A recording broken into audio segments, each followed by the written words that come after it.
നമുക്കൊത്തിരി ഓർമ്മകൾ നഷ്ടപ്പെട്ടു പോകുന്നുണ്ട്. ഡിമെൻഷ്യ എന്ന് പറയുന്നൊരു രോഗമുണ്ട്. ആ രോഗം എന്ന് പറയുക നമ്മുടെ തലച്ചോറിൽ ഓർമ്മയുടെ കോശങ്ങൾ ശിഥിലീകരിച്ചു പോകുന്നതാണ്. ഇന്ന് ലോകത്ത് 4.5 കോടി ഡിമെൻഷ്യ പേഷ്യൻസ് ഉണ്ട്.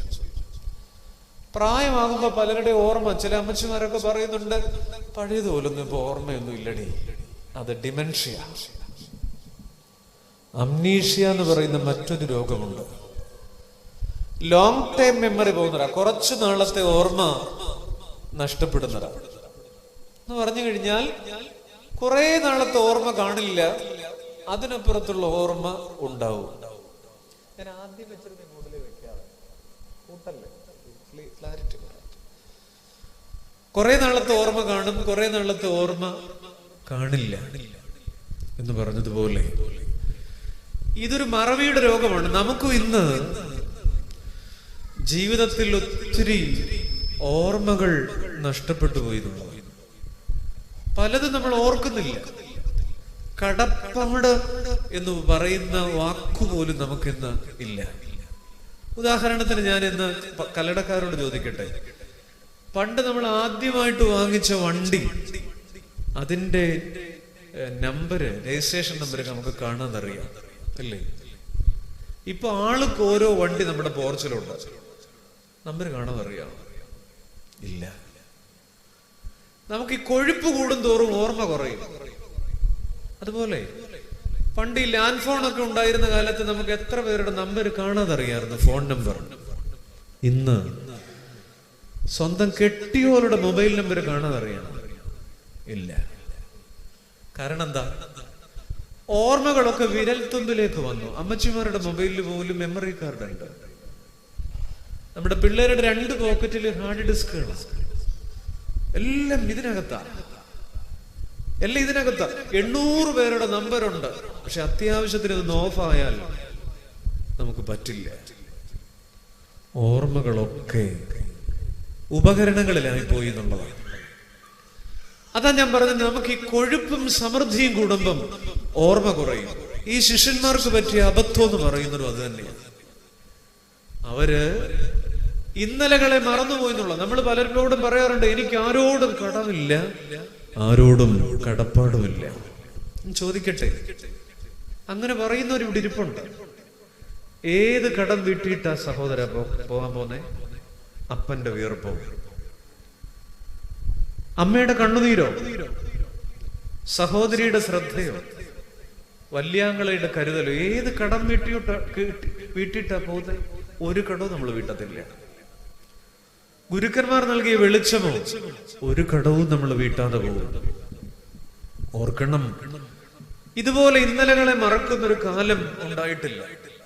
ഇന്ന് പെട്ടെന്ന് ഓർമ്മ പോകുന്നത്. കേരളത്തിൽ ഇന്ന് 67% ഡിവോഴ്സിന്റെ കാരണം സ്മാർട്ട് ഫോൺ. കയ്യിലിരിപ്പുണ്ടല്ലോ. കേരളത്തിൽ 67% ഡിവോഴ്സിന്റെ കാരണം സ്മാർട്ട് ഫോണാണ്. എന്താ ഈ സ്മാർട്ട് ഫോണിന്റെ പ്രത്യേകത? അതിനകത്ത് ലോക്ക് ഇല്ലാത്ത ഒരു ഫോൺ നിങ്ങളുടെ വീട്ടിലുണ്ടോ? എത്രയോ വീടുകളിൽ ഈ ലോക്കിനകത്ത് എത്രയെത്ര രഹസ്യങ്ങളുടെ ജീർണതകളാണ് കെട്ടിക്കിടക്കുന്നത്. പാതിരാവിലും കെട്ടുപോകാത്തൊരു നീല വെളിച്ചം നമ്മുടെ ചെറുപ്പക്കാരുടെ ശിരസിന്റെ മീതെ, ചെവിക്ക് മീതെ ഉണ്ട് ഇല്ലേ?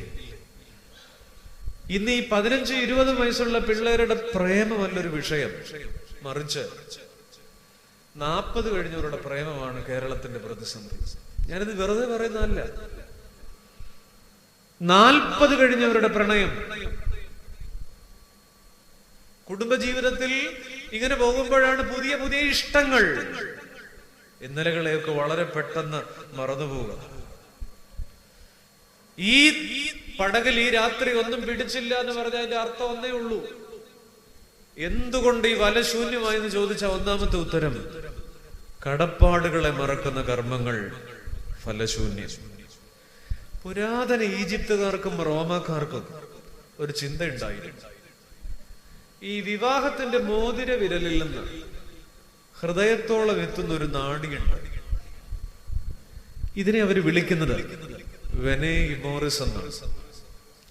ആ വാക്കിന്റെ അർത്ഥം വെനെ ഇമോറസ് എന്ന് പറഞ്ഞാൽ ഈ മോതിരം ഹൃദയത്തെ ഓർമ്മപ്പെടുത്തിക്കൊണ്ടിരിക്കും, മറുപാതിയെ മറന്ന് മറുകണ്ഠം ചാടരുതേ, ജീവിതത്തിന്റെ ഇന്നലകളെ മറന്നു പോകരുതേ. കടപ്പാടുകളെ മറക്കുന്ന കർമ്മങ്ങൾ ഫലശൂന്യം. എന്തുകൊണ്ട് ഈ ഫലശൂന്യമായി? നമ്മുടെയൊക്കെ ജീവിതം എന്താ പ്രിയപ്പെട്ടവരെ? എങ്ങനെ വേണമെങ്കിലും വളരാമായിരുന്ന നമ്മളെ മുന്തിരിത്തോട്ടത്തിൽ നട്ട അത്തിമരം പോലെയായിരുന്നു. ഇങ്ങനെയൊക്കെ കരുതി ദൈവം ഇങ്ങനെ കൊണ്ടുപോകുന്നു. പക്ഷെ നമ്മളിതൊന്നും ഓർക്കുന്നില്ല.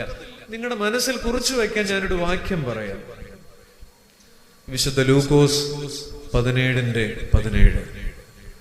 10 കുഷ്ഠരോഗികൾ യേശു കർത്താവിന്റെ അടുത്തുനിന്ന് സൗഖ്യം പ്രാപിച്ചു പോയി. അതിലൊരാൾ മാത്രമാണ് നന്ദി പറയാൻ മടങ്ങി വന്നത്. അയാളോട് ചോദിക്കുന്ന ഒരു ചോദ്യമുണ്ട്, വേർ ഈസ് ദ റിമൈനിങ് 9? എവിടെയാ ബാക്കി 9 പേർ? ഞാൻ പറയട്ടെ, ആ നന്ദി പറയാൻ വന്ന ഒരാളുടെ ജാതി ഏതാണെന്നറിയാം? വിജാതിയ. ബാക്കി 9 എണ്ണം ഏതാണെന്നറിയാം? സ്വജാതി. അല്ലെങ്കിലും പണ്ടേ നന്ദിയില്ലാത്ത കൂട്ടം, സ്വജാതിയ. ലൂക്കോസ് 17:17 അടിവരെ ഇടുവോ? എവിടെ ആ 9 പേർ? നന്ദിയില്ലാത്തൊരു കൂട്ടമായി നമുക്ക് ചേരുന്ന ഒരു പര്യായമുണ്ട് വേദപുസ്തകത്തിൽ. നോഹയുടെ പെട്ടകത്തിൽ നിന്ന് പറത്തുവിട്ടൊരു പക്ഷിയുണ്ട്. ആ പക്ഷിയുടെ പേരെന്താ? മലങ്കാക്ക. ഈ കാക്കയുടെ ചെവിയിൽ നോഹ പറഞ്ഞത് എന്തെന്നറിയാം? എന്റെ പ്രിയപ്പെട്ട പക്ഷി, പോയി വരിക, വെള്ളം താഴുന്നോ എന്ന് നോക്കി വരിക. ഈ കാക്ക പറഞ്ഞത് സുരേഷ് ഗോപി പറഞ്ഞതുപോലെയാണ് പറഞ്ഞത്. ദേ പോയി, ഇപ്പൊ വരാന്ന് പറഞ്ഞാ പോയെ. പക്ഷെ താഴെ പോയപ്പോ ഈ എച്ചിൽ കൂമ്പാരങ്ങൾ കണ്ട കാക്ക പിന്നെ തിരിച്ചു വന്നില്ല. പുതിയ വിരുന്ന് കണ്ടപ്പോ പഴയ കരുതൽ മറന്നുപോയി എന്നുള്ളത്. ഞാൻ പറയട്ടെ, ഈ രാത്രി പള്ളിക്കകത്ത് ഇരിക്കുന്നവർക്ക് എനിക്കും ഒക്കെ ആ പേര് ചേരും. ഏത്? മലങ്കാക്ക. പുതിയത് പലതും കാണുമ്പോ പഴയത് മറന്നുപോവുക. എന്തുകൊണ്ട് ഈ വലശൂന്യമായി ഇത്ര മിടുക്കന്മാരായിട്ടും ഈ വല എന്തുകൊണ്ട് ശൂന്യമായി എന്നൊരു ചോദ്യമുണ്ട്. അതിന്റെ ഉത്തരം, ഒന്നാമത്തെ ഉത്തരം ഇതാ: കടപ്പാടുകളെ മറക്കുന്ന കർമ്മങ്ങൾ ഫലശൂന്യം. നിങ്ങൾക്കറിയാം, പഴയ നിയമത്തിലെ യാക്കോബ് ഒരു ഗുരുത്വമില്ലാത്ത മനുഷ്യനാണ്. അപ്പന് പണി കൊടുത്ത്, ചേട്ടന് പിള്ളേരുടെ ഭാഷയിൽ പറഞ്ഞ പാലും വെള്ളത്തിൽ പണി കൊടുത്ത് കളിപ്പീരിന്റെ ഉസ്താദായിരുന്നു ആര്? യാക്കോബ്. പായസത്തിനകത്തും ഇറച്ചിക്കകത്തും ഒക്കെ പണി കൊടുത്ത ആളാണ് വീട്ടുകാർക്ക്. അറിയാലോ, 77 വയസ്സ് വരെ ഗുരുത്വമില്ലാത്തൊരു മനുഷ്യനായിരുന്നു യാക്കോബ്. എന്നാൽ 77ാമത്തെ വയസ്സിൽ ഗതികെട്ട അമ്മാച്ചന്റെ വീട്ടിലേക്ക് പോകുന്ന ഒരു ചിത്രമുണ്ട്. പോയിട്ട് തിരിച്ചു വരുമ്പോ 98ാമത്തെ വയസ്സിലാ തിരിച്ചു വരുന്നത്. അങ്ങോട്ട് പോയത് ഒറ്റയ്ക്കാ. തിരിച്ചു വരുമ്പോ 2 ഭാര്യമാരും 13 പിള്ളേരും ഒക്കെ ഉണ്ട്. തിരിച്ചു വരുമ്പോ ഈ യോർദാൻ കടന്നു വരുമ്പോ ഈ യാക്കോബ് പറയുന്ന ഒരു കാര്യമുണ്ട്: ഒരു വടിയോടുകൂടെ മാത്രമല്ലോ ഞാൻ ഈ യോർദാൻ കടന്നത് അങ്ങോട്ട് പോയപ്പോ. പഴയതിനെ ഓർക്കുന്നത് ഇപ്പോഴാ. 77 വയസ്സ് വരെ ഗുരുത്വമില്ലാത്തൊരു മനുഷ്യനായിരുന്നു യാക്കോബെങ്കിൽ 98ാമത്തെ വയസ്സിൽ 21 വർഷം കഴിഞ്ഞ് തിരിച്ചു വരുമ്പോൾ യാക്കോബ് പുതിയൊരു മനുഷ്യനായി മാറുന്നു എന്നുള്ളതാണ്. ഞാൻ ഒരു നിമിഷം നിങ്ങളോട്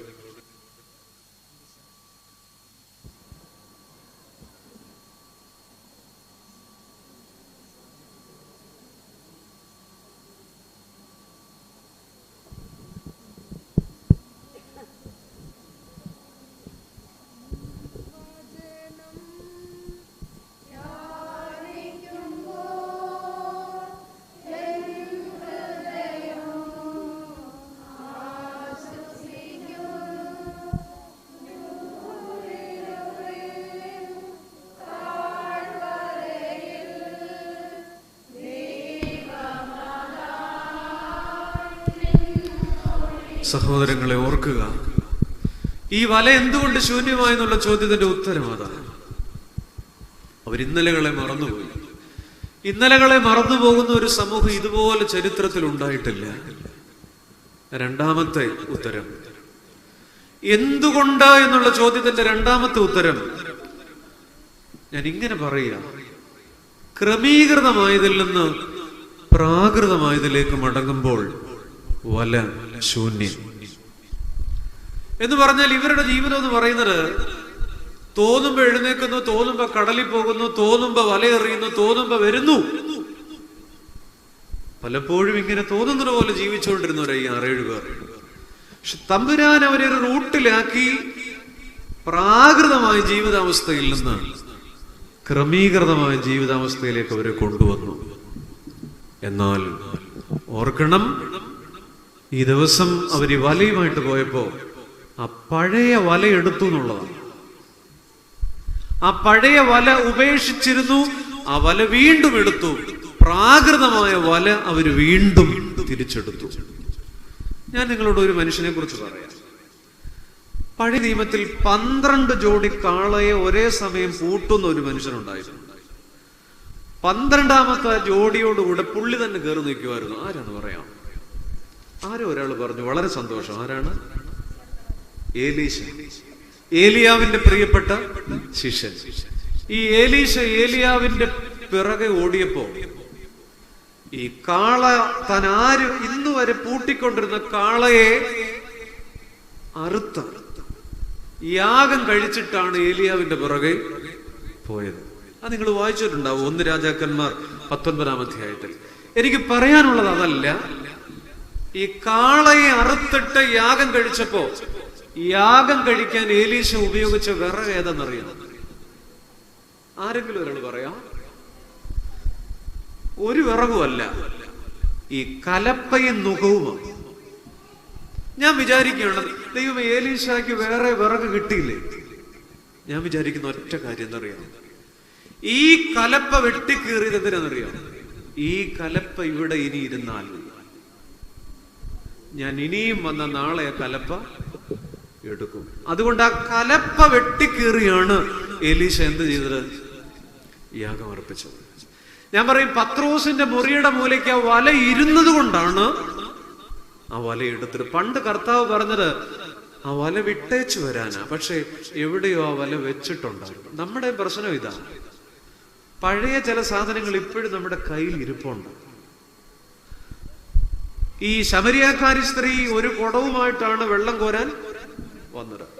വെള്ളം കോരാൻ വന്ന് വെള്ളം കോരുന്നതിന് മുമ്പേ ആരെ കണ്ടു? യേശുവിനെ കണ്ടു. ചില കാര്യങ്ങളൊക്കെ ബോധ്യപ്പെട്ടപ്പോൾ അവള് സുവിശേഷം പറയാൻ അവള് തിരിച്ചുപോയി, അല്ലേ? തിരിച്ചു പോയപ്പോ എന്താ സംഭവിച്ചെന്നറിയാം? അവിടെ നമ്മൾ ഇങ്ങനെ വായിക്കുന്നത്, അവൾ ആ കുടം അവിടെ വെച്ചിട്ട് പോയി. നമ്മുടെ കുടം ഇപ്പോഴും ഇവിടെ ഇരിക്കുക. നോമ്പ് തുടങ്ങിയിട്ട് 3-ാം ദിവസം ആകാൻ പോകുന്നു. അവൾ വെച്ച കുടം ഏതാ? ചില മോഹങ്ങളുടെ കുടമാണ്, ചില കാമനകളുടെ കുടമാണ്, ചില വൃത്തികെട്ട ജീവിതത്തിന്റെ കുടമാണ്. ഈ കുടം നമുക്കിപ്പോഴും ഏലീശ കലപ്പ വെട്ടിക്കേറി. കാരണം എന്റെ ക്രമീകൃതമായ ജീവിതത്തിൽ നിന്ന് ഞാൻ ഇനി തിരിച്ച് വരാൻ പാടില്ല. പഴയതിനെ കരിച്ചു കളഞ്ഞു. നോമ്പ് ഇന്നലെ തുടങ്ങി, അല്ലേ? കുഞ്ഞുമക്കളൊക്കെ ഇരിക്കുന്നു. മരുഭൂമിയിലെ പിതാക്കന്മാർ എഴുതുന്ന ഒരു കാര്യമുണ്ട്, നോമ്പ് തുടങ്ങുമ്പോൾ നമ്മൾ 2 ജീവികളെ കുറിച്ച് ചിന്തിക്കണമെന്നാണ്. ഒന്നാമത്തെ ജീവി ആട്. എന്താണ്? ഇനിയിപ്പോ ഈസ്റ്ററിനെ ചിന്തിക്കാൻ നോക്കൂ, ചിന്തിച്ചാൽ പോലും ആ ആടല്ല. ഒന്നാമത്തെ ജീവി ആട് എന്ന് പറഞ്ഞാൽ നാളെയൊക്കെ മഴ പെയ്യുമെന്നാണ് പറയുന്നത്. പക്ഷെ കല്ലടയിലെ പ്ലാന്തുണ്ടിലെ പെരുന്നാൾ കഴിഞ്ഞേ മഴ പെയ്യും. മഴ പെയ്യുന്ന വൈകുന്നേരം നമ്മുടെ വീട്ടിലൊരു ആടുണ്ട് എന്നിരിക്കട്ടെ, കേൾക്കുന്നില്ലേ?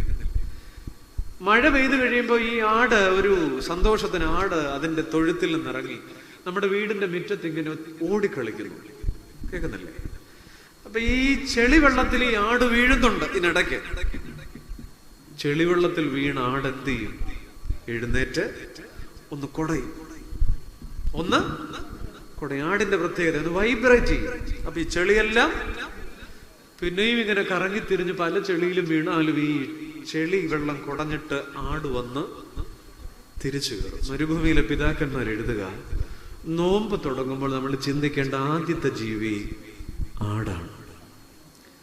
രണ്ടാമത്തെ ജീവി പന്നി എന്ന് പറയും. ഇവിടെ ആരെങ്കിലും പന്നിയെ വളർത്തുന്നുണ്ടോ? ഇല്ല. ഞാൻ വേറൊന്നും ഉദ്ദേശിച്ചിട്ടില്ല. പന്നിയെ വളർത്തുന്നുണ്ടോ എന്നാണ് ചോദിച്ചത്. ഇല്ല. ഒരു പന്നി പ്ലാന്തുണ്ടിൽ നിങ്ങളുടെ വീട്ടിലുണ്ടെന്നിരിക്കട്ടെ. ഇതുപോലെ മഴ പെയ്ത വൈകുന്നേരം നമ്മുടെ വീട്ടിലെ പന്നിക്കുട്ടൻ ഈ വെള്ളത്തിൽ കൂടെ ഓടി നടക്കുന്നു. ചെളി വെള്ളത്തിൽ ആടിനെ പോലെ പന്നി എന്ത് ചെയ്യും?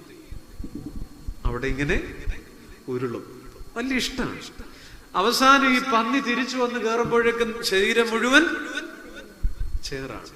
പ്രിയപ്പെട്ടവരെ, മരുഭൂമിയിലെ പിതാക്കന്മാർ എഴുതി വെക്കുക, നമ്മുടെ ജീവിതത്തിൽ നോമ്പ് തുടങ്ങുമ്പോൾ ഈ രണ്ട് ജീവികളെ ഓർക്കണം. നമ്മൾ ഇന്നലെ തുടങ്ങിയത് ആടായിട്ടാണ്.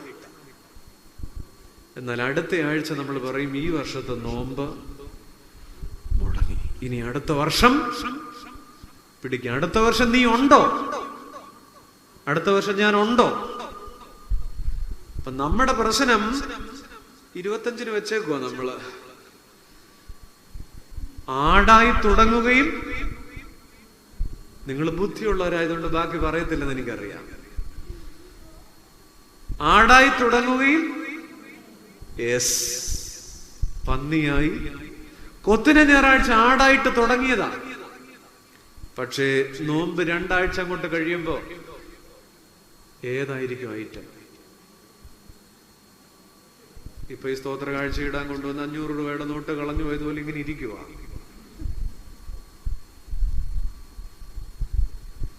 ആടായിട്ട് തുടങ്ങുകയും അതെ പ്രാകൃതമായതിലേക്ക് മടങ്ങുമോ? ചില ഗ്ലാസ് കമത്തി വെക്കാൻ അല്ലെ പണ്ടമ്മച്ചിമാര് പേത്തൂർത്ത കഴിഞ്ഞ ചട്ടി കമത്തും. ഇപ്പൊ തല ഇരിപ്പുണ്ടത് എന്തോ ചെയ്യും? നീ തലയും വാലും എടുക്കരുത്. എന്നെ പ്രിയപ്പെട്ടവരെ, ചിലതിലൊന്നും മാറി നിൽക്കാൻ ഒക്കുമോ? ചില വല മൂലക്കിരുന്ന കുഴപ്പ. നോമ്പ് തുടങ്ങി കഴിക്കത്തില്ലെന്ന് തീരുമാനിച്ചു. അങ്ങനെ ഇരിക്കുമ്പോഴാണ് ഈ വെയിറ്റിംഗ് ഷെഡ് ഇരിക്കുമ്പോ പഴയ 2-3 പേര് ഒന്ന് കൂട്ടിയിട്ട് പറഞ്ഞു, നോമ്പാണ്, പിന്നെ നീ വീണു പോകും സഹോദര, എന്റെ പൊന്നു സുഹൃത്തെ, നിന്റെ വല ഒന്നെടുത്ത് മാറ്റി വെക്കണം. ആ വല മൂലക്കിരുന്നത് കൊണ്ടാണ് പത്രോസ് അത് എടുത്തത്.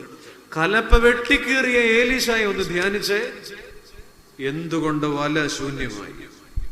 പണ്ട് ഇന്ന് യുക്രൈനും റഷ്യയും കൂടെ യുദ്ധം നടക്കുന്നത് പോലെ പണ്ട് റോമും ഇംഗ്ലണ്ടും കൂടെ യുദ്ധം നടക്കുന്നു.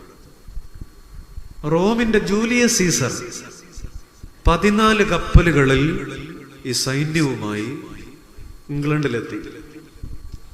അവിടെ ചെന്നപ്പോഴുണ്ട് ഈ 14 കപ്പലുകളുടെ 3 ഇരട്ടി സൈന്യം ഇംഗ്ലണ്ടിനുണ്ട്. ഈ റോമിന്റെ സൈന്യം ആകെ പേടിച്ചുപോയി. ഇവരോട് എങ്ങനെ ജയിക്കുക? അവരിങ്ങനെ പേടിച്ച് യുദ്ധം ചെയ്യാനാകാതെ ഇരിക്കുമ്പോ അന്ന് രാത്രി ഈ 14 കപ്പലുകളും തീയിട്ട് നശിപ്പിച്ചു. ആരോ ആളിക്കത്തുന്ന തീ. ഒരു ഭയപ്പെട്ടു, ഇനി എങ്ങനെ തിരിച്ചു പോകും? പക്ഷെ തീ അണയുന്നതിന് മുമ്പ് അവരുടെ സൈന്യാധിപൻ ജൂലിയസ് സീസറുടെ മെസ്സേജ് വന്നെന്തെന്നറിയാം. നമ്മുടെ കപ്പൽ നശിപ്പിച്ചത് തീയിട്ടത് ശത്രുക്കളല്ല, ഞാൻ തന്നെ. എന്നിട്ട് അദ്ദേഹം പറഞ്ഞു, നിങ്ങളൊക്കെ പേടിച്ചിരിക്കാന്ന് എനിക്കറിയാം. ഒന്നുകിൽ പേടിച്ച് കപ്പലുകളിൽ തിരിച്ച് നിങ്ങൾക്ക് പോണമെന്നുണ്ട്, ഇനി അത് പറ്റത്തില്ല. ഒന്നുകിൽ ഇംഗ്ലണ്ടിനെ തോൽപ്പിക്കാം, അവരുടെ കപ്പലുകളിൽ മടങ്ങാം.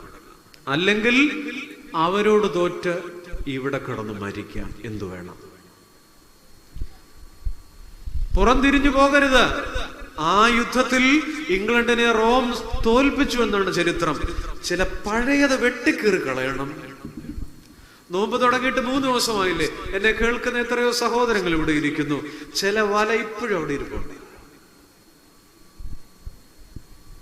ഈ വല എന്തുകൊണ്ട് ഈ വല ശൂന്യമായി എന്ന് ചോദിച്ചാൽ ഒന്നാമത്തെ ഉത്തരം അതാണ്: കടപ്പാടുകളെ മറക്കുന്ന കർമ്മങ്ങൾ. വല ശൂന്യമാ. ചിലതൊന്നും മറന്നിട്ട് ഗുരുത്വമില്ലാതെ നീ ഗുണപ്പെടുകയില്ല എന്നാണ് അതിന്റെ അർത്ഥം. കൊണ്ടു നടന്ന് ഗുരുവിനെ മറന്ന് നീ എത്ര ഡോക്ടറേറ്റ് ഉള്ള പാർട്ടി ആയാലും, നീ എവിടൊക്കെ വല വീശിയാലും, എന്നെ കേൾക്കുന്ന കുഞ്ഞുമക്കളും ചെറുപ്പക്കാരും ഒക്കെ ഇട്ടിരിപ്പുണ്ട്, നീ ഗുരുത്വമില്ലാതെ അപ്പനെയും അമ്മയും കരയിപ്പിച്ചിട്ട്, പോയ തലമുറകളെ വേദനിപ്പിച്ചിട്ട് നീ എവിടെ വല വീശിയാലും പൊന്നുമോളെ വല ശൂന്യമാണ്. നിന്റെ ജീവിതം ഒരു ക്രമീകൃതമാണ്. പണ്ട്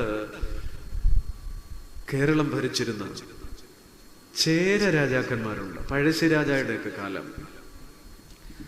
അന്ന് ഉപയോഗിച്ചിരുന്നൊരു വാക്കുണ്ട്, ഇന്ന് ആ മലയാള പദം ഉപയോഗിക്കുന്നില്ല.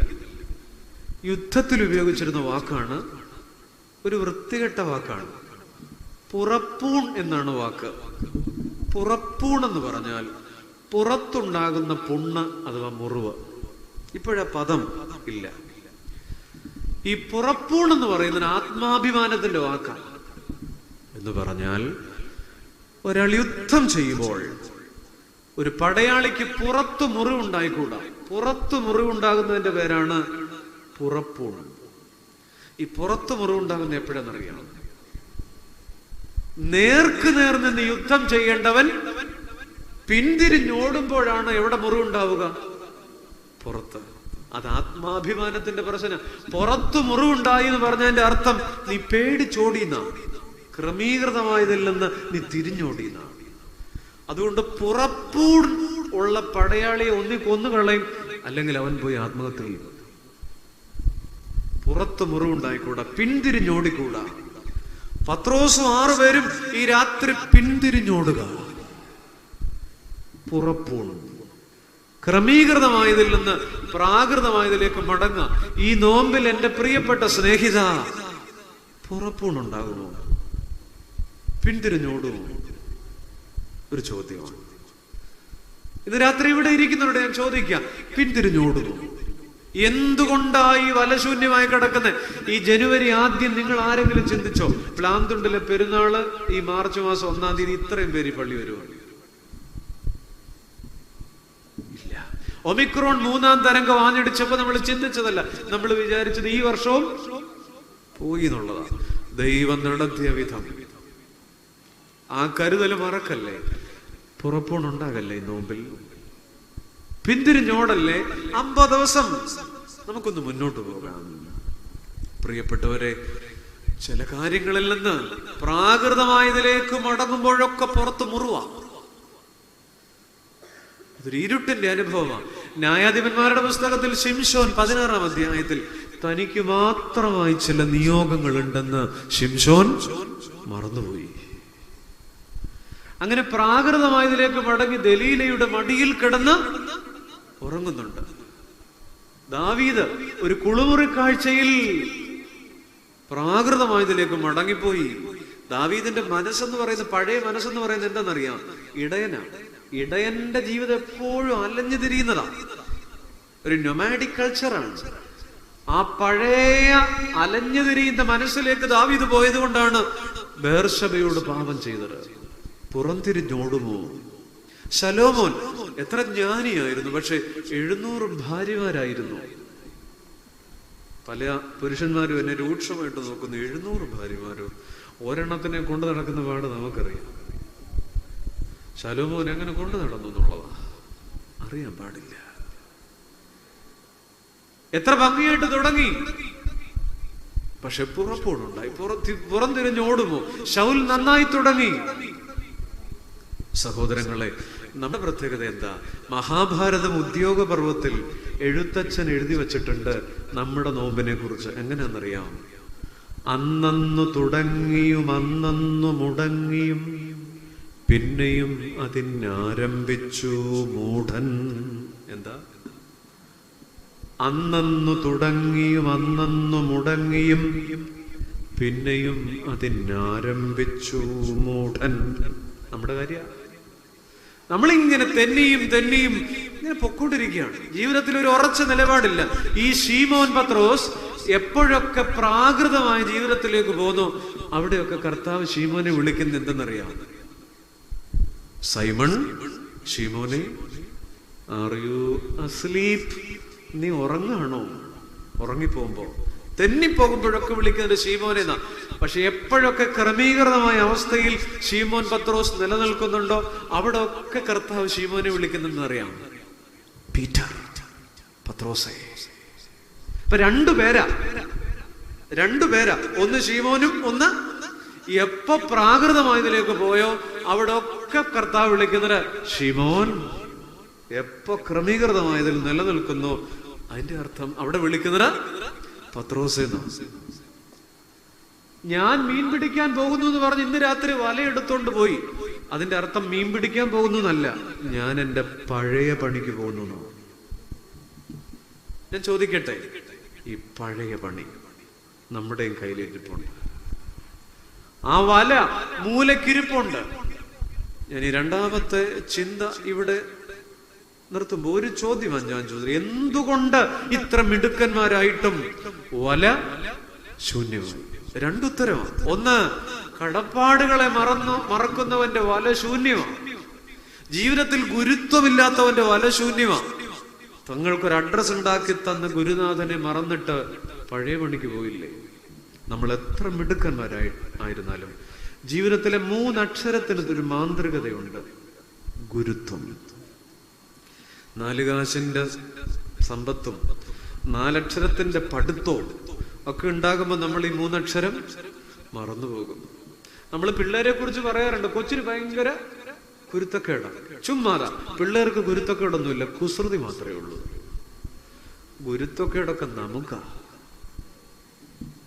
ഗുരുത്വത്തിന്റെ കേടൊക്കെ നമുക്കാ. ഒരു റബ്ബറിന്റെ വേരിന്റെ പേരിൽ, ഒരു ആഞ്ഞിലിയുടെ ഇലയുടെ പേരിൽ, ഒരു വരമ്പും അല്പം തൂമ്പാപ്പാട് മാന്തിയതിന്റെ പേരിൽ എത്ര വർഷമായി ചില ബന്ധങ്ങൾ മുറിച്ചിട്ട്. ജീവപര്യന്തം തടവ് പോലും 14 വർഷമേ ഉള്ളൂ. ചിലപ്പോൾ അത് കഴിയുമ്പോൾ വിടും. പൂജപ്പുര കിടക്കുന്നവനെ ഇറക്കി വിടും. പക്ഷെ നമ്മളൊക്കെ ചില ചെറിയ കാര്യങ്ങളുടെ മേലിൽ എത്ര വർഷമായി? ചില മിണ്ടലുകൾ നടന്നിട്ടൊന്ന് സംസാരിച്ചിട്ട്. കുറച്ചാളും ഒരു അപ്പച്ചൻ മരിച്ചിട്ട് ആ വീട്ടിൽ ചെന്നപ്പോ അറിഞ്ഞു അപ്പച്ചനും അമ്മച്ചിയും മാത്രമേ ഉള്ളൂ, അച്ഛനും അമ്മമ്മയും മാത്രമേ ഉള്ളൂ. 20 വർഷമായിട്ട് ആയിരുന്നു ഇവർ രണ്ടുകൂടെ മിണ്ടിയിട്ട് ഒരു വീട്ടില്. 20 വർഷമായി ഇവർ തമ്മിൽ മിണ്ടിയിട്ട്. സഹോദരങ്ങളെ, ഈ കൊച്ചു ജീവിതം ഗുരുത്വം മറക്കല്ലേ, കടപ്പാടുകളെ മറക്കല്ലേ. എന്തുകൊണ്ട് ഈ വല ശൂന്യമായി? രണ്ടുത്തരമാണ് ഞാൻ പറഞ്ഞത്. ഒന്ന്, ഗുരുത്വം മറന്നവന്റെ, കടപ്പാട് മറന്നവന്റെ വല ശൂന്യം. 2, ക്രമീകൃതമായതിൽ നിന്ന് പ്രാകൃതമായതിലേക്ക് മടങ്ങുമ്പോൾ വല ശൂന്യം. കർത്താവ് പറയുന്ന ഒരു കാര്യമുണ്ട്. ശിഷ്യന്മാരെ അയക്കുമ്പോൾ നിങ്ങൾ ഇങ്ങനെയൊക്കെ ചെയ്യണമെന്ന് പറയുമ്പോൾ നഗരം വിടുവോളം വിശ്വസ്തനായിരിക്കണം. ഈ നഗരം വിട്ടേ മതിയാകുള്ളൂ. ജീവിതം എത്ര നാളെ? ഇപ്പൊ 72 വയസ്സായില്ലേ? 66 വയസ്സായില്ലേ? 53 വയസ്സായില്ലേ? ഈ നഗരം വിട്ടേ മതിയാകും. അടുത്ത പള്ളിമണി അടിക്കുന്നത് നമുക്ക് വേണ്ടിയല്ലെന്ന് ആര് കണ്ടു? ആ തെക്കേപ്പുറത്ത് വടക്കേപ്പുറത്ത് തൂമ്പാപ്പാട് അടുത്തത് നമുക്ക് വേണ്ടിയല്ലെന്ന് ആര് കണ്ടു? ആ തുണിക്കടയിലെ വെള്ളത്തുണി ഇനി കീറാൻ പോകുന്നത് നമുക്ക് വേണ്ടിയല്ലെന്നത് ആര് കണ്ടു? നഗരം വിട്ടേ മതിയാകും. നഗരം വിടുവോളം വിശ്വസ്തനായിരിക്കുമോ? ആ പഴയ പണിക്ക് പോകുമോ? നമ്മൾ പാടും, എന്താ? കർത്താവേ, വിശ്വാസ പോരിൽ തോൽക്കാതെന്നെ അവസാനത്തോളം നീ നിർത്തേണമേ. എപ്പോഴാ ഇത് പാടുന്നത്? എപ്പോഴാ പാടുന്നത്? മരണ വീട്ടിൽ. അതുകൊണ്ടാ പലരും പാടാഞ്ഞത് എനിക്കറിയാം. നിങ്ങൾ ബുദ്ധിയുള്ളവരാ. കർത്താവേ, വിശ്വാസ പോരിൽ തോൽക്കാതെന്നെ അവസാനത്തോളം നീ. അവസാനത്തോളം ഞാൻ നല്ല പോർ പൊരുതു, ഓട്ടം തികച്ചു, വിശ്വാസം. ആരാ ഇത് പറഞ്ഞത്? പൗലോസ്ലീഹ. അദ്ദേഹം നല്ല പോർ പൊരുതി. ശരിയാ, 26 കൂട്ടം കഷ്ടത അദ്ദേഹത്തിന്റെ ജീവിതത്തിൽ വന്നിട്ടുണ്ട്. 30 വർഷം അദ്ദേഹം ക്രിസ്ത്യാനിയായിരുന്നു. 20 വർഷം റോഡിലായിരുന്നു. റോഡിൽ കിടക്കുക എന്നല്ല എൻ്റെ അർത്ഥം, റോഡിൽ സഞ്ചാര മിഷണറി ആയിരുന്നു. അതുകൊണ്ട് അദ്ദേഹം പറഞ്ഞത്, ഞാൻ നല്ല പോർ. നമ്മളും മരിക്കുമ്പോൾ നാട്ടുകാരൊക്കെ വന്ന് അനുശോചനം പറയും, അമ്മാമ്മ നല്ല പോർ പൊരുതി. അമ്മച്ചി നല്ല പോർ പൊരുതി, അച്ചായൻ നല്ല പോർ പൊരുതി. എന്നാ പോരാ, മരുമോളുമായിട്ട് പോരുണ്ടാക്കിയതാണോ? കർത്താവെ, വിശ്വാസപ്പോരിൽ അവസാനത്തോളം നീ നിർത്തുമോ? പ്രാകൃതമായ ഇതിലേക്ക് മടങ്ങുമോ? അപ്പൊ ഇന്ന് രാത്രി ഇവിടെ നിന്ന് മടങ്ങിപ്പോകും ഈ ചോദ്യം ഒന്ന് മനസ്സിലിട്ടെ. ദൈവം, എന്തുകൊണ്ടായിരിക്കും എൻ്റെ വല ഇങ്ങനെ ശൂന്യമായി കിടക്കുന്നത്? ഒത്തിരി പ്രാർത്ഥിച്ചിട്ടും ചിലത് കിട്ടുന്നില്ല. പലപ്പോഴും പല പ്രാർത്ഥനകൾക്കും ഉത്തരവില്ല. വർഷങ്ങളായി കാത്തിരുന്നിട്ടും നിന്റെ വല കാലിയാണ്. എന്താ കാരണം? പല വീട്ടിലെ സമാധാനത്തിന്റെ വല കാലിയാണ്, പല വീട്ടിലെ സന്തോഷത്തിന്റെ വല കാലിയാണ്. വീട്ടിൽ ഒരു കുഴപ്പവും ഇല്ലാതാനും. എന്തുകൊണ്ടാ? എന്തോ ചില കുഴപ്പമുണ്ട്. ഒന്നുകിൽ ഒരു ഗുരുത്വക്കേടിന്റെ കുഴപ്പമുണ്ട്, അല്ലെങ്കിൽ ചില പഴയ പണിയിലേക്ക് വീണ്ടും വീണ്ടും മടങ്ങുന്നുണ്ട്. ഒന്നാമത്തെ ചോദ്യം ഞാൻ ഇവിടെ നിർത്തുക, എന്തുകൊണ്ട്? രണ്ടാമത്തെ ചോദ്യം ചോദിക്കാൻ പോവാണ്, എന്നിട്ടും. എന്നിട്ടും എന്താ അതിന്റെ അർത്ഥം? എന്നിട്ടും ഈ പടകിൽ എന്തിനു തുടരണം?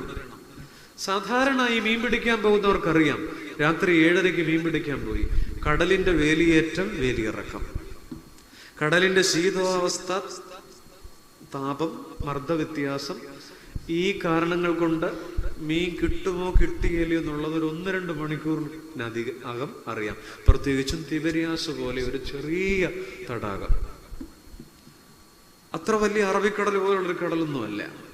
അപ്പൊ കൃത്യമായിട്ട് അറിയാം, പോകാൻ ഒത്തിരി സ്ഥലവും ഇല്ല.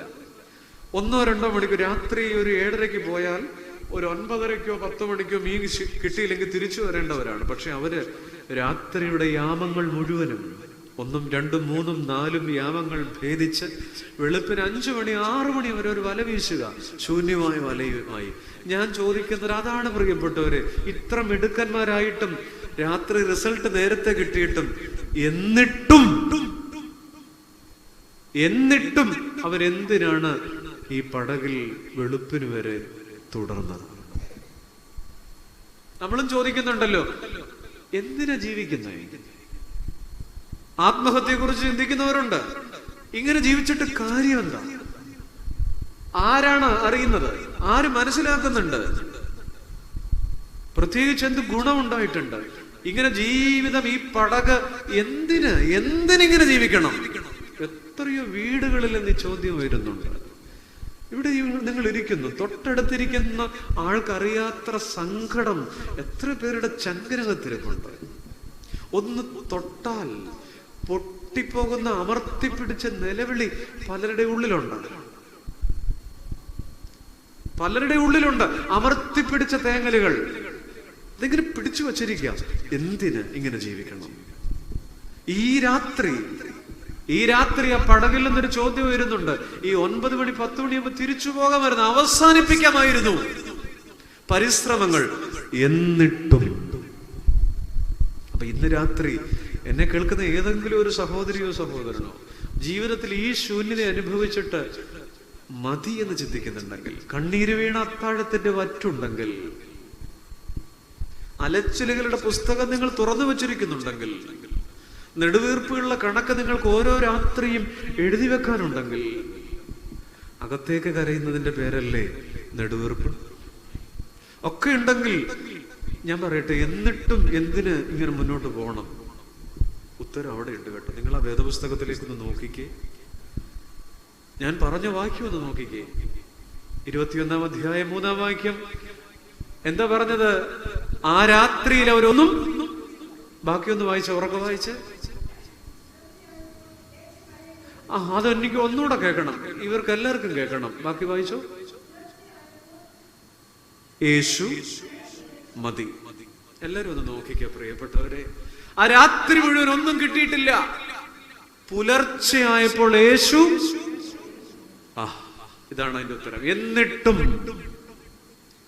എന്നിട്ടും എന്തിനു പിന്നെയും ജീവിക്കണം? എന്നിട്ടും എന്തിനീ കുടുംബത്തിന്റെ ഭാരം ചുമക്കണം? എന്നിട്ടും എന്തിനീ വീട്ടിൽ കഴിയണം? ഉത്തരവിതാ, ഒന്നാമത്തെ ഉത്തരവതാ. എന്നിട്ടും ഇരുളാർന്ന രാത്രിക്കപ്പുറം പുലരിയുടെ ശോഭയുണ്ട്. അതാണ് ഒന്നാമത്തെ ഉത്തരം. Beyond the dark night there is the glow of dawn എന്ന് പറയും. ഇരുളാർന്ന രാത്രിക്കപ്പുറം, ഈ രാത്രി മുഴുവൻ വല ശൂന്യമാണെങ്കിലും പുലർച്ചയായപ്പോൾ യേശു, അതാണ് നമ്മെ കാത്തു നിൽക്കുന്നൊരു കർത്താവുണ്ട്. ഇവിടെ എപ്പോഴെങ്കിലും ഉണ്ട്, ഉറപ്പാ.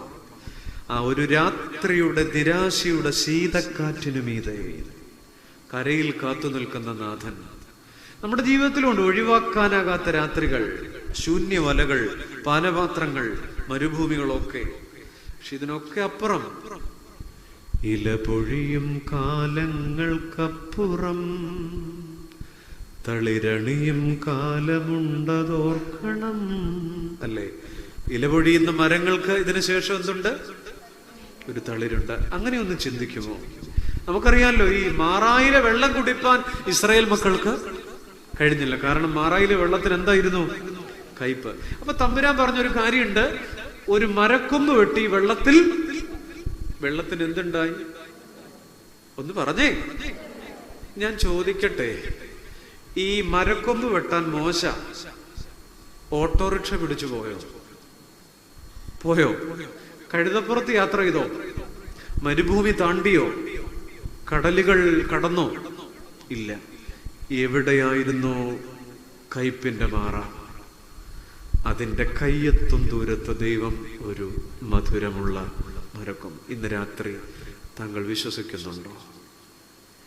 ഈ രാത്രി ചില മാറായിലൂടെ കടന്നു പോകുന്നവരൂടെ കാണും, ഇതിന്റെ കയ്യെത്തും ദൂരത്ത് ഒരു മധുരമുള്ള മരക്കൊമ്പുണ്ട്. പിതാക്കന്മാർ പറയും, ആ മരക്കൊമ്പെന്ന് പറയുന്നത്, ആ വെള്ളത്തിലിട്ട മരക്കൊമ്പെന്ന് പറയുന്നത് ഒരു പരിശുദ്ധ നോമ്പ്, ഒരു മരക്കൊമ്പ് നമുക്ക് തരുന്ന മധുരമുണ്ടല്ലോ, ആ മരക്കൊമ്പാണ് കുരിശ്. ഈ ലോകം ഒരു സാഗരമാണ്, കയ്പുള്ള സാഗരം. അക്കരയ്ക്ക് യാത്ര ചെയ്യും. ലോക ജീവിതത്തെ സാഗരത്തോട് ഉപമിക്കാറുണ്ട്, കടലിനോട്. അങ്ങനെയെങ്കിൽ ഈ സാഗരത്തെ, മാറാസാഗരത്തെ, കയ്പുള്ള സാഗരത്തെ മധുരമാക്കുന്ന മരക്കൊമ്പാണ്. ഇരുളാർന്ന രാത്രിക്കപ്പുറം ഒരു രാത്രി മുഴുവൻ ശൂന്യത അനുഭവിച്ചിട്ടും പുലരിയിൽ എന്ത് കണ്ടു? യേശു കവിളിലൂടൊഴുകുന്ന കണ്ണീരിനപ്പുറം പുഞ്ചിരിയുണ്ടെന്നതും ഓർക്കണം. നിന്റെ കണ്ണീരിന് മീതെ ഒരു പുഞ്ചിരിയുടെ മഴവില്ലുണ്ട്. പ്രത്യാശയോടെ നീ ദൈവത്തെ നോക്കിയാൽ ഉത്തരം നൽകുമെന്നറിഞ്ഞിടേണം, അവനുത്തരം നൽകുമെന്നറിഞ്ഞിടേണം.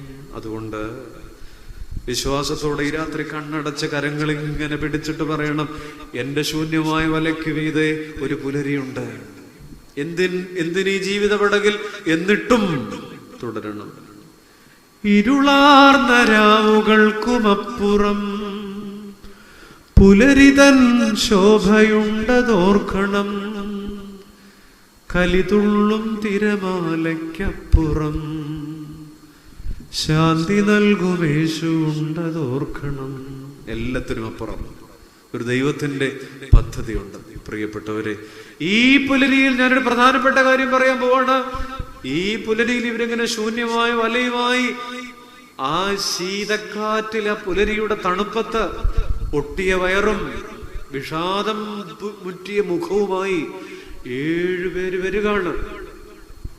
അപ്പൊ കരയ്ക്കൊരാൾ നിൽപ്പുണ്ട്. ആര്? കർത്താവ്.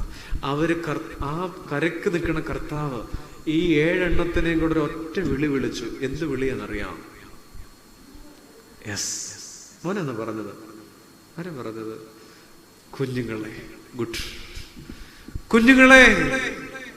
ആ വിളിക്കൊരു ചൈതന്യം ഇല്ലേ? കുഞ്ഞുങ്ങളെന്ന് വിളിക്കും. എപ്പോഴാ? വല നിറഞ്ഞു വന്നിരുന്നെങ്കിൽ, ഫുൾ A+ഉമായിട്ട് നമ്മൾ വീട്ടിൽ കയറുകയാണെങ്കിൽ മമ്മി വിളിക്കും മോളെ, അല്ലേ? ഫുൾ A+ഉമായിട്ട് വരുവാണെങ്കിൽ പപ്പ പറയും മോനെ തക്കുടു എന്നൊക്കെ പറയും. ഫുൾ A+ഉമായിട്ട് വരണം. ഫുള്ള് മൊട്ടയായിട്ട് വരുമ്പം മോളെ. മാർച്ച് പരീക്ഷ കയറാൻ പോവാണേ. ഫുള്ള് മൊട്ടയായിട്ട് വരുമ്പം എന്റെ മോനെ ഇന്ന് വിളിക്കോ? പറ. ഇല്ല. കുഞ്ഞുങ്ങളൊക്കെ ചിരിക്കുന്നു. സഹോദരങ്ങളെ, എന്നാൽ ഫുള്ള് മൊട്ടയായിട്ട് വരുന്ന 7 എണ്ണമാണ്. ഈ വലയിൽ ഒരു പരൽ മീൻ പോലുമില്ല. ജീവിതത്തിന്റെ ശൂന്യമായ പടകുമായി കരയ്ക്ക് കയറുമ്പോ വിളിക്കുകയാണ്, കുഞ്ഞുങ്ങളെ. Oh my children. ഈ കുഞ്ഞുങ്ങളെ എന്നൊക്കെ വിളിക്കുമ്പോ അതിനകത്തൊരു കൗതുകം കൂടെ ഉണ്ട് കേട്ടോ. ഈ കർത്താവിനേക്കാൾ പ്രായമുണ്ട് പത്രോസിന്, ഒരു 5 വയസ്സെങ്കിലും മൂത്ര. ഈ തന്നേക്കാൾ പ്രായമുള്ളവരെയാണ് വിളിക്കുന്നത് എന്ത്? കുഞ്ഞുങ്ങളെ. അങ്ങനെ വിളിക്കാൻ പ്രപഞ്ചനാഥന് അധികാരമുണ്ടാകാം. പക്ഷേ ആ വിളിക്കകത്ത് ഒരു വലിയ ചൈതന്യം, ഒരു വാത്സല്യമുണ്ട്. തോറ്റു നിൽക്കുന്ന മനുഷ്യനോട് ലോകം ഒരിക്കലും വിളിക്കത്തില്ല, നിന്റെ ഭർത്താവ് വിളിക്കത്തില്ല, നിന്റെ ഭാര്യ വിളിക്കത്തില്ല. പക്ഷെ സ്വർഗത്തിലെ അപ്പൻ വിജയങ്ങളുടെ തീരത്ത് കാത്തു നിൽക്കാൻ മനുഷ്യരുണ്ടാവും. പക്ഷെ പരാജയങ്ങളുടെ തീരത്ത് കാത്തു നിൽക്കാൻ ആരുണ്ടാവും? കുഞ്ഞുങ്ങളെ. സെഞ്ചുറി അടിച്ചിട്ട് കയറി വരുമ്പോ കൈയടിക്കാൻ ഗ്യാലറി ഉണ്ടാകും. പക്ഷെ 0-ന് വിക്കറ്റ് പോയിട്ട് വരുമ്പോഴോ ആരെങ്കിലും കൈയടിക്കുവോ? ഇല്ല. പ്രിയപ്പെട്ടവരെ, വലകൾ നിറഞ്ഞാൽ അനേകര് വരും. വല ശൂന്യമായൊരു പൂച്ചക്കുഞ്ഞു പോലും കാണത്തില്ല. ഇപ്പോൾ ഉള്ളവരൊന്നും കാണത്തില്ല. കുഞ്ഞുങ്ങളെ, ആ വാക്കെനിക്ക് വീണ്ടും വീണ്ടും അങ്ങ് വായിക്കാൻ തോന്നുക കേട്ടോ. തോറ്റു നിൽക്കുന്ന മനുഷ്യ, തോറ്റു നിൽക്കുന്ന സഹോദരി, നിനക്ക് വേണ്ടി എഴുതപ്പെട്ട വാക്കാണ്. മക്കളെ, നിന്റെ വല ശൂന്യവ, എന്നിട്ടും നീ ജീവിത പടകില്ലെന്ന് ഒളിച്ചോടല്ലേ? എന്നിട്ടും നീ ആത്മഹത്യയെക്കുറിച്ച് ചിന്തിക്കല്ലേ? എന്നിട്ടും നീ വേണ്ടാത്തൊരൊന്നും കാണിക്കല്ലേ മോളെ? പുലരിക്ക് ഒരു കർത്താവുണ്ട്. ഈ രാത്രിക്ക് മീതെ, ഇരുളാർന്ന രാത്രിക്ക് മീതെ പുലരിയുടെ ശോഭയുണ്ട്. തവിട് കിട്ടാത്തവന് വേണ്ടി തടിപ്പിച്ചൊരു കാളക്കുട്ടി, മനസ്സിലായില്ലേ? മുടിയൻ പുത്രൻ പോയി എല്ലാം നശിപ്പിച്ചു വരുമ്പോ തവിട് പോലും, പന്നി തിന്നുന്ന വാളവര പോലും ആരും അവന് പറഞ്ഞാട്ടെ വിഷമിച്ചിരിക്കുവാണല്ലോ. തവിട് പോലും ആരും അവന് കൊടുത്തില്ല. തവിട് പോലും കിട്ടാതെ തിരിച്ചു വരുമ്പോ വീട്ടിലെന്തുവായിരുന്നു? തടിച്ചാന്ന് പറയരുത്. തടിച്ചാന്ന് പറഞ്ഞ കൂട്ടത്തിൽ നിന്ന് തടിച്ചു എന്നേ ഉള്ള അർത്ഥം. ബൈബിൾ എടുത്ത് ശ്രദ്ധിച്ചു വായിച്ചോണം. വിശുദ്ധ ലൂക്കോസ് 15 അതിനകത്ത് എഴുതുന്നത് കൊഴുപ്പിച്ച, തടിപ്പിച്ച എന്ന് പറഞ്ഞാൽ ആർക്കു വേണ്ടി തടിപ്പിച്ചത്? തടിപ്പിച്ചെന്ന് പറഞ്ഞാൽ അതിന് പുളിയരിയും പിണ്ണാക്കും ഒക്കെ കുറച്ച് കൂടുതൽ കൊടുത്തു എന്നതിന്റെ അർത്ഥം. എന്റെ മകൻ തിരിച്ചു വരും. തവിട് കിട്ടാത്തവന് വേണ്ടി തടിപ്പിച്ചൊരു കാളക്കുട്ടിയുണ്ട്. അപ്പനെന്തൊക്കെയാ ഒരുക്കി വെച്ചിരുന്നത്? ചെരുപ്പ്, എന്താ, മോതിരം അല്ലേ, മേലങ്കി. ഈ ചെരുപ്പെന്നൊക്കെ പറഞ്ഞ ചുമ്മാതെ വായിച്ചു കളയാനുള്ളതല്ല. ചെറുക്കൻ പോയിട്ട് എത്ര വർഷമായെന്നറിയാം? അവൻ പോയപ്പോ അവന്റെ കാലിന്റെ അളവ് 4 ഇഞ്ചാണ്. അപ്പം പിറ്റേ വർഷം 5 ഇഞ്ചിന്റെ ചെരുപ്പ് മേടിച്ചു വെച്ചു.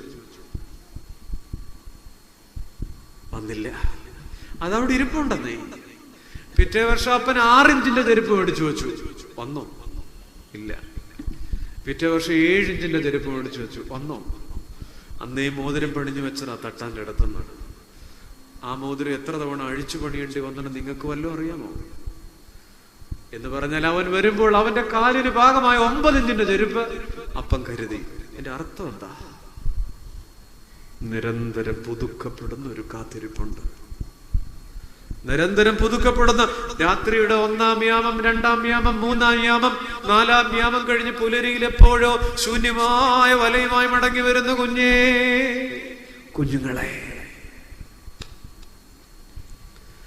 കൈപ്പാർന്ന വേദനകൾക്കപ്പുറം മധുരത്തിൻ സൗഖ്യമുണ്ടതോർക്കണം. മാനത്തെ കാർമേഘങ്ങൾക്കപ്പുറം സൂര്യപ്രഭയുണ്ടെന്നതുമോർക്കണം. അതെ, എല്ലാത്തിനും മീതെ തമ്പുരാന്റെ വാക്കുണ്ട്. ഏത് കയ്പിനും മീതെ തമ്പുരാന്റെ വാക്കുണ്ട്. നമ്മുടെ എന്നിട്ടും, അതാണ് നമ്മുടെ വിഷയം. എന്നിട്ടും എന്തിനിങ്ങനെ? അതെ, ഒരു രാത്രി പുലർന്നാൽ നമുക്ക് വേണ്ടി ഒരു ദിവസമുണ്ട്. അപ്പൊ അതിന്റെ ബാക്കി ഒന്ന് വായിച്ചേ. എന്നിട്ടും എന്ന ചോദ്യത്തിന് രണ്ടാമതൊരു ഉത്തരം കൂടെ ഇവിടെ ഉണ്ട്. അല്ല, അതിന് തൊട്ടു മുമ്പുണ്ട് കുഞ്ഞുങ്ങളെ. അല്ല, അതിനു മുമ്പ് അവരൊന്നും പിടിച്ചില്ല. യേശു കരയിൽ നിന്നിരുന്നു. അത് നമ്മൾ പറഞ്ഞു. മതി. യേശു ആണെന്ന് അതാണ് അതിന്റെ ഉത്തരം. എന്നിട്ടും എന്തിനീ ജീവിക്കണം? ഉത്തരം അതാ. രണ്ടാമത്തെ ഉത്തരം യേശു ആണെന്ന ശിഷ്യന്മാർ. അതെന്തേ? 3.5 വർഷം ഒരുമിച്ച് നടന്നവരാണ്. ഈ പ്രഭാതത്തിൽ നേർത്ത മൂടൽമഞ്ഞിന്റെ മറ മാത്രമല്ലേ ഉള്ളൂ, നല്ല വെളിച്ചം വീണിട്ടുണ്ട്. എന്നിട്ടും എന്തേ അറിയാതെ പോയി? അത് തന്നെയാണ് നിന്റെ ഉത്തരം. നാം അറിയാത്തൊരു ദൈവ സാന്നിധ്യം നമ്മെ പൊതിയുന്നുണ്ട്. എന്നിട്ടും എന്തിനു ജീവിക്കണം എന്നുള്ളൊരു ഉത്തരം അതാ. രണ്ടാമത്തെ ഉത്തരം നാം അറിയാത്തൊരു ദൈവ സാന്നിധ്യം നമ്മെ പൊതിയുന്നുണ്ട്. യേശു ആണെന്നവർ അറിഞ്ഞില്ല. ആ അറിയായികയിൽ നമ്മൾ വിചാരിക്കുന്നുണ്ട് ദൈവം എവിടെ? ദൈവം ഉണ്ടെങ്കിൽ ഇങ്ങനെ വരുമോ? ദൈവം ഉണ്ടെങ്കിൽ ഇങ്ങനെ ആണോ? ചോദിക്കാറുണ്ട്. എന്റെ കുഞ്ഞെ, എന്റെ സ്നേഹിത, എന്റെ പിതാവേ, മാതാവേ, ഓർക്കണം, നിന്റെ ബുദ്ധി കൊണ്ട് അളന്നാൽ കാണാത്തൊരു ദൈവത്തിന്റെ പദ്ധതിയുണ്ട്. ബുദ്ധി കൊണ്ട് അളക്കല്ലേ. നാം അറിയാത്തൊരു ദൈവ സാന്നിധ്യം. നയമാൻ ബുദ്ധി കൊണ്ട് അളന്നത്. കുഷ്ഠം സൗഖ്യമാകാൻ വേണ്ടി യോർദാനിൽ പോയി കുളിക്കാൻ പറഞ്ഞപ്പോ നയമാൻ ചോദിച്ചത് ഇവിടൊക്കെ തോടും പുഴയൊക്കെ. ആ ബുദ്ധി തോറ്റുപോയി. നിക്കോദിമോസ് വീണ്ടും ജനിക്കണോ എന്ന് പറഞ്ഞപ്പോ ഗൈനക്കോളജിസ്റ്റിന്റെ ബുദ്ധിയാണ് നിക്കോദിമോസ് എടുത്തത്. ആ ബുദ്ധി തോറ്റുപോയി. ബുദ്ധിയുടെ പ്രമാണത്തിൽ വിടുതലിന് ശ്രമിച്ചവരൊക്കെ തോറ്റു. എന്നാൽ യേശു ആണെന്ന് അറിഞ്ഞില്ല. The enfolding presence of Jesus Christ is unknown to us. നാം അറിയാത്തൊരു കർത്താവിന്റെ സാന്നിധ്യം നമ്മെ ഇങ്ങനെ നിർത്തുന്നുണ്ട്. ഇന്ന് രാത്രി ഇവിടെ ഇരിക്കുമ്പോൾ ഒന്ന് ചിന്തിച്ചു നോക്കിക്കേ.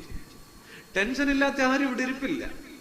പക്ഷെ ഈ രാത്രി നിങ്ങളെ ഇങ്ങനെ നിർത്തിയിരിക്കുന്നു എന്നുള്ളതാണ് ഏറ്റവും വലിയ കൃപ. ഇങ്ങനെ നിർത്തിയിട്ടില്ലേ?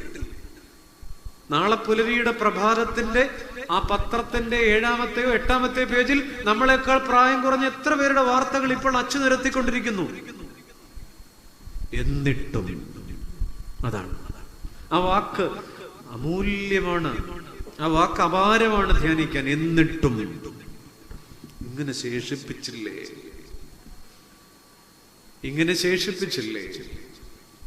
പ്രിയപ്പെട്ടവരെ, ഓർക്കുക, നാം അറിയാത്തൊരു ദൈവ സാന്നിധ്യം നമ്മുടെ ജീവിതത്തിലുണ്ട്. അതുകൊണ്ട് ഈ ജീവിത പടകിൽ ഭാരപ്പെടണ്ട, തുടർന്നേ പറ്റൂ. ദൈവം നമ്മെ കരുതിക്കൊള്ളും. ബുദ്ധിക്കതീതമാ അത്യുത്ഭുതങ്ങളാൽ എൻ്റെ ദൈവം എന്നെ നടത്തുന്നു. സാധ്യമേ, എല്ലാം സാധ്യമേ എന്നേശുവൻ. അതെ, ബുദ്ധിക്കപ്പുറം യേശു ആണെന്ന് അറിഞ്ഞില്ല. നാം അറിയാത്തൊരു, നാം വിചാരിക്കുന്നതൊന്നും അല്ല ദൈവം. ദൈവത്തെ പിടുത്തം കിട്ടിയെന്ന് പറഞ്ഞ് പാട്ടും പാടി നമ്മൾ നടക്കുക ചുമ്മാതെയാണ്. UKG പഠിക്കുന്ന കൊച്ചിനെ നമുക്ക് പിടുത്തം കിട്ടിയിട്ടില്ല, പിന്നെ ദൈവത്തെ പിടുത്തം കിട്ടും.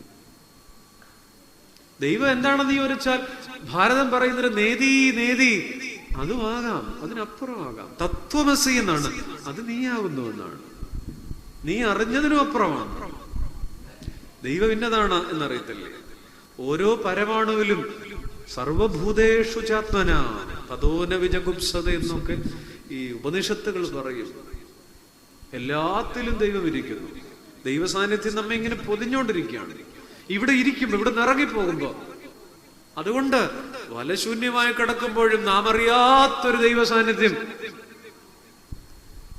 ആ രാത്രിക്ക് മീതെ അവരറിയാതെ ഇരിക്കുന്നു.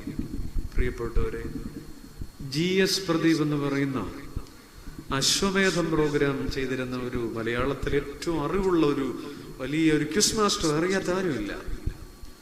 അദ്ദേഹം വളരെ കൗതുകത്തോടെയാണ് നമ്മൾ അദ്ദേഹത്തിന്റെ അറിവിനെ നോക്കിക്കാണുന്നത്. വലിയൊരു മനുഷ്യനാണ് അദ്ദേഹം. ഏതാണ്ട് 96, 97 കാലഘട്ടത്തിലൊക്കെ, 98 കാലഘട്ടത്തിലൊക്കെയാണെന്ന് തോന്നുന്നു, ആദ്യമായി കൈരളി ചാനലിലൂടെയൊക്കെ പ്രോഗ്രാമിലൂടെ കേരളത്തിന് പരിചിതനാകുന്നത്. അതിനു മുമ്പൊക്കെ വന്നിട്ടുണ്ടെങ്കിൽ അതിനുശേഷം കുറെ നാളുകളെ അദ്ദേഹത്തെ കാണാതെയായിരുന്നു. അദ്ദേഹത്തെ മലയാളികൾ അധികം കണ്ടിട്ടില്ല. പക്ഷെ അന്ന് അദ്ദേഹം പിന്നീട് ഇടക്കാലത്ത് വലിയൊരു മദ്യപാനിയായി മാറി. ജീവിതം തകർന്ന് തരിപ്പണമായി പോയി. അടുത്ത കാലത്ത് വീണ്ടും അദ്ദേഹം പല പ്രോഗ്രാമുകളിലൂടെയും തിരിച്ചു വന്നു. അദ്ദേഹം പറഞ്ഞൊരു കാര്യമുണ്ട് ജീവിതത്തിന്റെ തകർച്ചയെക്കുറിച്ച്. പണ്ട് അദ്ദേഹം പറഞ്ഞൊരു, ഞാൻ ദൈവവിശ്വാസിയല്ല, ഞാൻ ദൈവത്തോട് കടപ്പെട്ടിരിക്കുന്നില്ല എന്നാണ്. ഇന്നും അദ്ദേഹം ഒരു ദൈവവിശ്വാസിയൊന്നും ആണെന്ന് പറയാനൊക്കില്ല. പക്ഷെ അദ്ദേഹം പിന്നീട് തകർച്ചയിൽ നിന്ന് തിരിച്ചു വന്നപ്പോൾ അദ്ദേഹം പറഞ്ഞു, എന്റെ തോൽവി എന്നെ കണ്ടവർ കണ്ടാൽ അറിയാതായി. ഞാൻ 24 മണിക്കൂർ മദ്യപാനിയായി. എന്റെ നേട്ടത്തിന് മുൻപിൽ ഒരു അദൃശ്യമായ ഈശ്വരനുണ്ടെന്ന് ഞാൻ മറന്നുപോയി. അദ്ദേഹം പറഞ്ഞ കാര്യമാണ്. ജീവിതത്തിൽ എത്ര വലിയ മനുഷ്യരും ചില നേരങ്ങളിൽ ഇങ്ങനെയാണ്, ദൈവത്തെ മറന്നുപോകും. എന്റെ നേട്ടങ്ങൾക്ക് പിൻപിൽ ദൈവത്തെ ഏറ്റുപറയുമോ? ഒരു ചോദ്യമാണ്. നിന്റെ വലശൂന്യമായി കിടക്കുമ്പോഴും ദൈവത്തെ ഏറ്റുപറയുമോ? കഴിഞ്ഞ വേൾഡ് കപ്പിന്റെ അങ്ങേ വേൾഡ് കപ്പിൽ ബ്രസീൽ തോറ്റുപോയി, വലിയ മാർജിനിൽ ഫൈനലിൽ. അങ്ങ് ബ്രസീലിലെ ആ സ്റ്റേഡിയത്തിൽ ബ്രസീൽ തോറ്റപ്പോ നിരാശ കാട് കയറിയിട്ട് ഗാലറിയിൽ ഇരുന്ന് ഒരുപാട് പേര് ആകാശത്തേക്ക് വെടിവെച്ചു, ദൈവത്തെ വെടിവെച്ച. സഹോദരങ്ങളെ, ദൈവം ആരാ? നിന്റെ തോൽവികളുടെ മധ്യേ ഒരു കാര്യമൊക്കെ പറഞ്ഞ് അവസാനിപ്പിക്കുക. പണ്ട് ഒരു സുപ്രീം കോടതി ജഡ്ജി, അദ്ദേഹം നിരീശ്വരനായ ദൈവമില്ല എന്ന് വിശ്വസിച്ചിരുന്ന ഒരു മനുഷ്യനാണ്. അദ്ദേഹത്തിന്റെ ഓഫീസ് മുറിയിൽ അദ്ദേഹം ചുവരിൽ ഇങ്ങനെ ഒരു സ്റ്റിക്കർ എഴുതി ഒട്ടിച്ചിരുന്നു, ഗോഡ് ഈസ് നോ വെയർ. ദൈവം എവിടെയും ഇല്ല. മനസ്സിലായില്ലേ? God is nowhere. കുഞ്ഞുങ്ങളൊന്ന് ശ്രദ്ധിച്ചു കേൾക്കണേ. God is no. ആ മുറിയിൽ വരുന്നവർക്കൊക്കെ മനസ്സിലായി ഇദ്ദേഹം ഈശ്വരനില്ലാത്തൊരു മനുഷ്യനാണ്. ഒരുപാട് കാലം കഴിഞ്ഞു. ദൈവമില്ലാത്തൊരു കാലഘട്ടത്തിലൂടെ അദ്ദേഹമൊക്കെ കടന്നുപോയിട്ട് ജീവിതത്തിന്റെ ഒരു കാലഘട്ടം കഴിഞ്ഞപ്പോൾ അദ്ദേഹത്തിന് ചില വീണ്ടും വിചാരങ്ങളൊക്കെ ഉണ്ടായി. അദ്ദേഹം പ്രായമായ കാലത്ത് അദ്ദേഹത്തിന്റെ പഴയ മുറിയിൽ തന്നെ ആ കസേരയിൽ ഇരിക്കുമ്പോൾ അപ്പോഴും ചുവരിൽ ആ എഴുത്തുണ്ട്, ഗോഡ് ഈസ് നോ വെയർ. അദ്ദേഹത്തിന്റെ മടിയില് 3-4 വയസ്സുള്ള അദ്ദേഹത്തിന്റെ പേരക്കുട്ടി വന്നിരുന്ന് കളിക്കുകയാണ്. അപ്പൊ ആ കുട്ടി ഈ ഭിത്തിയിൽ എഴുതിയിരുന്നിട്ട് കൊത്തിക്കൊതച്ച് വായിക്കുകയാണ്.